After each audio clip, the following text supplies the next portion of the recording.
বাসার আশেপাশে একদম কানায় কানায় পানি ভরে গেছে, মনে হচ্ছে যে বৃষ্টি।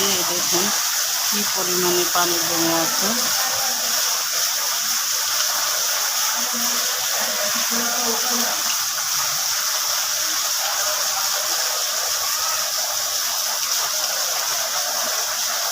বড় বড় ইঁদুরের বাচ্চাগুলো ড্রেনের নিচে থাকে, যে বাচ্চাগুলো, সেই বাচ্চাগুলো এই কোনায় দিয়ে হচ্ছে আশ্রয় নিয়েছে কয়েকটা বাচ্চা।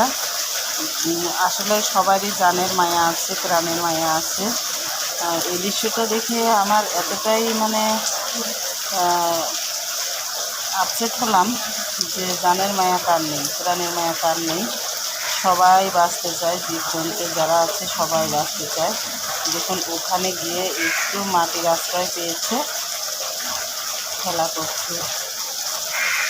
আরও কয়েকটা ছিল, আমি সকালের একটা শর্ট ভিডিও করেছি, ওই শর্ট ভিডিওতে কয়েকটা আছে। ওরা এখন এদিকে ওদিক ছোটাছুটি করছে। পানির এই অবস্থা, এটা হচ্ছে আমার বাসার সাথে। জানি না, আমি তো দুপুরবেলা অফিসে বের হব, কীভাবে যাব সেটাই ভাবছি। আজকে ঢাকা শহরের রাস্তাঘাটে পানি যদি না সরে, দুর্ভোগের আর শেষ নেই। না পাওয়া যাবে রিক্সা, না পারবো হেঁটে যেতে। চিন্তায় এখন মাথার ভিতরে ভর করছে, কী যে করি। দেখুন এই কাজটা সব দিক দিয়ে পানি হয়ে গেছে।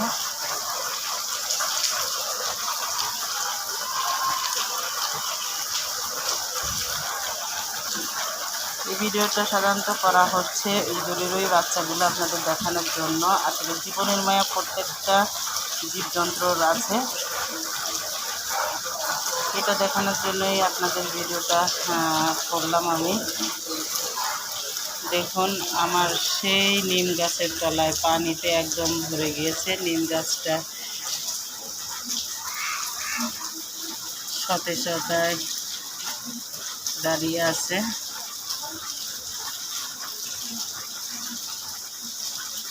কিন্তু নিম গাছের নিচে আজকে অনেক পানি।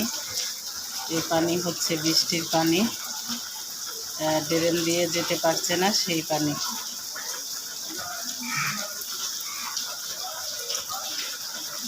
এখন আমি বাসা থেকে কিভাবে বের হব সেটাই ভাবছি।